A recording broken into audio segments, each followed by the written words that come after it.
Hi, welcome back to another one chart lesson. Today we're doing a great Midnight Oil song called Short Memory. It's one of my favorite Midnight Oil songs. If anyone's ever seen the Oils live way back in the day, you'll know what an extraordinary force they were on stage. This is just another one of those great songs that has a lot of little subtle things that are very interesting about it. I'm going to take you through it all. Download your chart because I think you will need it if you want to play this song accurately. We'll take you through it from go to woe.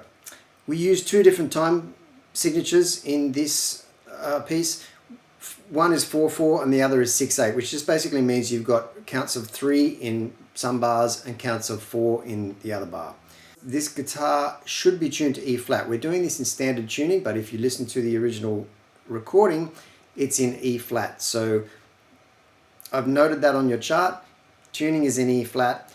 If you look at the notation, if you're reading the notation rather than the tab, the notation ignores that E flat tuning. So the notes are actually what they would be on the guitar, if that makes sense.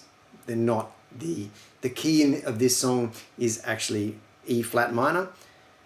If you look at the notes on the staff lines in your chart, the key is E minor. Keep that in mind. Don't keep it in mind. If you're just reading the tab, the numbers are all the same. So our chord positions are what I've indicated when I've put the chords above those parts on the chart. So where it says B minor, if you think of a B minor there, I think it helps to get to those positions quickly and to also be aware of the song structure or the chord structure or the chord sequence and the key of the song.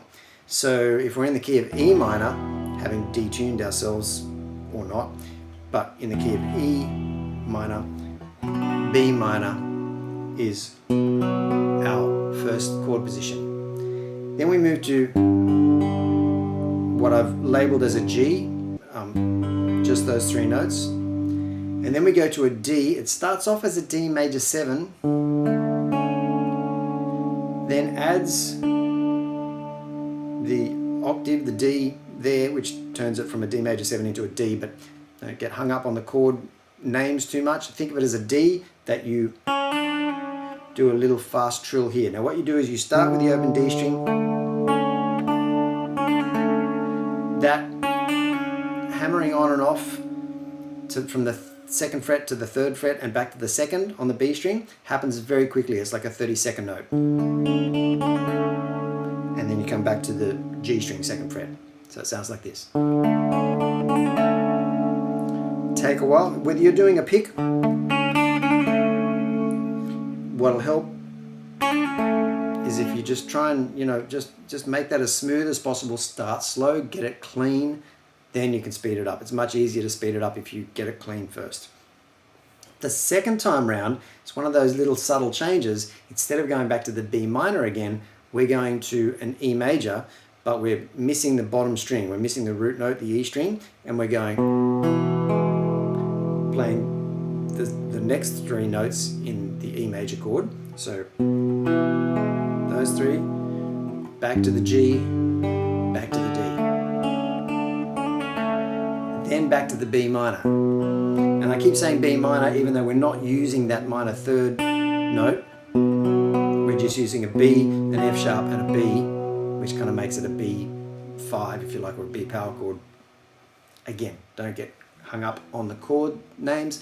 They're there on the chart in their simple form to help you keep track of where you are because of things like that. Throughout this song, they do little alterations. So the first time is B minor, second time is E. And then it goes back to the B minor. And then we go into this great riff that goes through the verse and the solo. And, it starts on the E minor 7. And again, if you're picking it, then there's a kind of a weird G there. It might be a G add 2, G something. I'll put the name of it down there if I figure it out. But it's basically your 3rd fret E string followed by your open A string, open D string. So it's here's your timing. 1, 2, 3, 4, 5, 6. Next bar. 1, 2, 3. Back to the E minor 7. This time you're fretting the 3rd fret on the E and the A strings. And again, not quite sure what that chord is. The name of it doesn't really matter as long as you get the notes right. If I get the chord name, I'll put it down for you on the screen. So that whole riff. And then back to the start.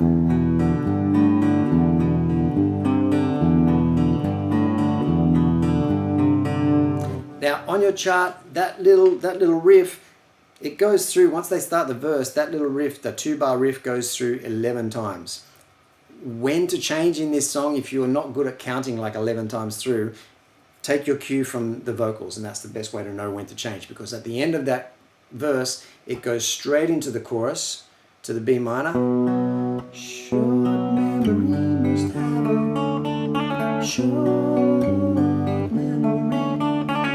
The first 2 times through that little riff in the chorus are starting on the B minor. So you'll see the way I've charted it out to try and make it as clean as possible. I've done 2 bars starting on the B minor. Then you move into a repeat section where we start again on the B minor, but then alternate to the E major. Back to the B minor. Back to the E major.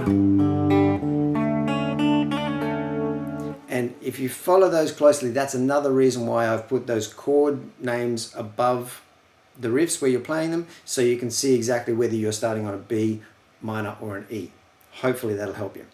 Now, after you get through that, there's a groovy little bridge that moves to the F sharp.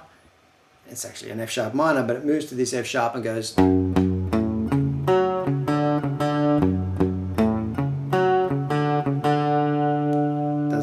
Goes back to the riff again.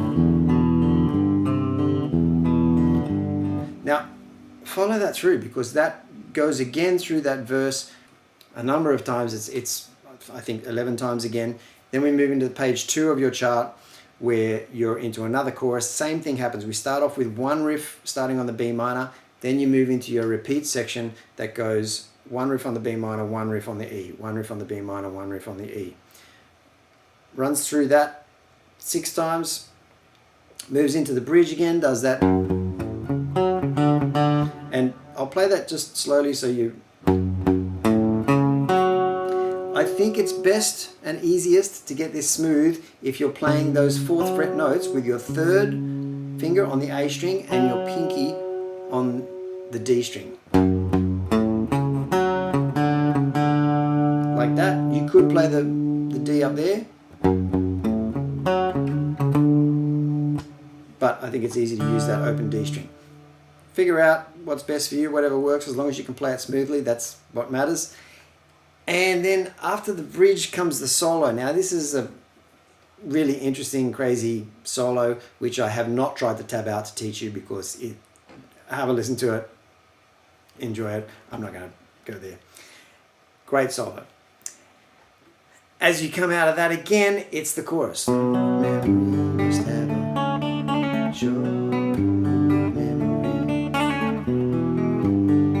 Same thing happens. It starts actually on 2 B minor riffs, then it moves to 1 of the E riffs, and then it goes back to 2 of the B minor riffs, and that's that chorus. Then we move into 4 bars total of kind of a cappella stuff where it's just drums and vocals. You don't have to play anything there. You can play through it if you want, but there's nothing going on for the guitar during those 4 bars. Then when we come out of that, it's back into the short memory must have a... And this time we're going through B minor to E, B minor to E. Then after that you get to one last B minor riff, ending with 2 strokes or beats on the D. And that's it. Fantastic song. Like I said, it's got lots of little subtleties that make it more interesting than it would have been if that had just gone straight through repeating the patterns without any variations. amazing song, amazing band. Thank you for watching. That's Short Memory by The Oils, Midnight Oil. And if you want to hear any other Midnight Oil songs, please let me know. They're kind of crazy to tab out sometimes, especially things like that middle solo section, which I didn't even go near in this song. But let me know if there's stuff that you want to hear, stuff that you want to see lessons for. I'll do my best. Thanks again for watching, and we'll see you here again soon.